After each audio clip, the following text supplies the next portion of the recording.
Alin? Hey! Nakalalayan daw si Brian. Hey! Dahan-dahan ka lang, sisis. Tapos pa-help na lang po pa. Makakaabot ba tayo sa mango farm nito? Ayun na. Ayun na.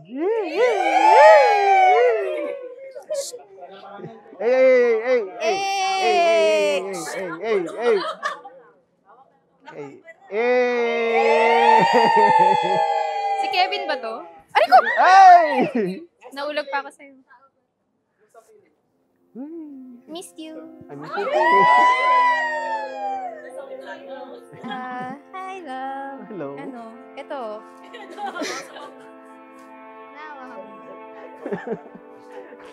Sige, patawanin mo ako para wala yung iyak ko. Praise God.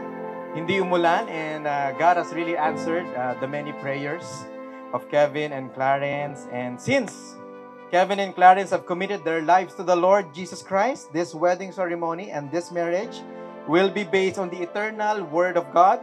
His Word is the final authority for our conduct, values, and belief. Ibig sabihin nito, Kevin and Clarence, the Bible will be your manual in everything. Alright?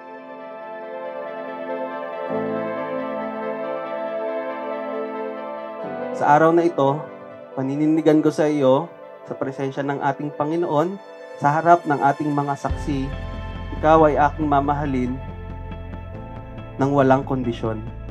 Today, I commit to you before God Almighty and before all these people to be your wife and helpmate. I commit to love and submit to you as my spiritual covering.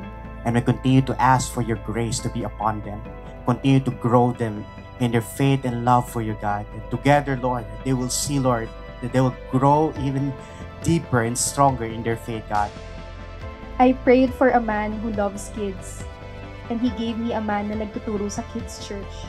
Clarence Joy, ikaw ang kasagutan sa matagal ko ng panalangin sa ating Diyos. I prayed for a man with a soft spot for dogs, and he gave me someone who loves dogs. Mahal na mahal kita at naniniwala ako na ito ay mula sa ating Diyos. I prayed for a man who cooks well like my dad, and he gave me a man who watches YouTube videos the night before para lang ipagluto ako the next day.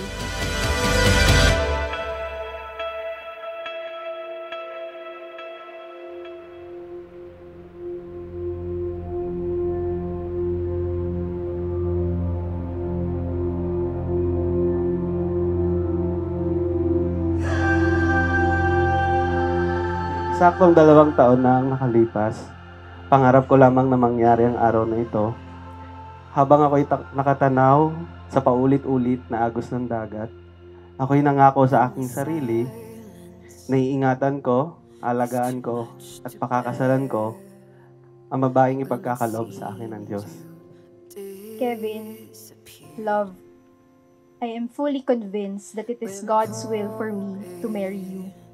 Until life led me to Zambales in December 2022, and I survived a 22-hour hike. Nang ako'y mag-comment sa iyong Facebook post, dahil ako'y humanga sa iyong naakyat na bundok. Sa parehong araw, binati kita ng Happy New Year. And God is good when He opened doors that cannot be shut, just like a Happy New Year greeting that would lead to a lifelong conversation. Strengthens me. I see my stories through your eyes. Sa mundong puno ng ingay, ang iyong pagmamahal, ang pinakamalinis na tunog na aking inaasam mapakinggan. I prayed for a Christian man who would lead me closer to Him. And binigyan niya ako ng Kristiyano na Christian ang pangalan.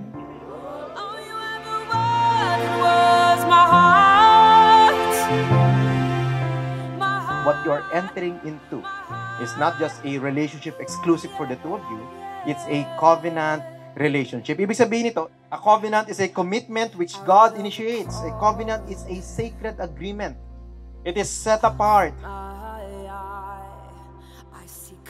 Kevin, my love, thank you for loving me the way God loves. You love me on days when I am very much lovable. And thank you for loving me even more when I am not lovable. Mananatili akong tapat sa iyo, hindi kita iiwan ni pababayaan. Ako ang mangunguna, gagabay, magpoprotekta at magbibigay. I feel your fire burn again. Sa ilang sandali na lang, magiging asawa na kita. Narito ang aking regalo sa iyo na nagsisimbolo na bawat oras, ikaw ay aking mamahalin. Pero alam mo, tama naman yung relo. Pero bakit ang bilis ng oras? Pag ikaw ang kasama ko. Mama, maraming salamat sa buhay mo. Ikaw ang pinakamagandang regalo ng Panginoon sa akin.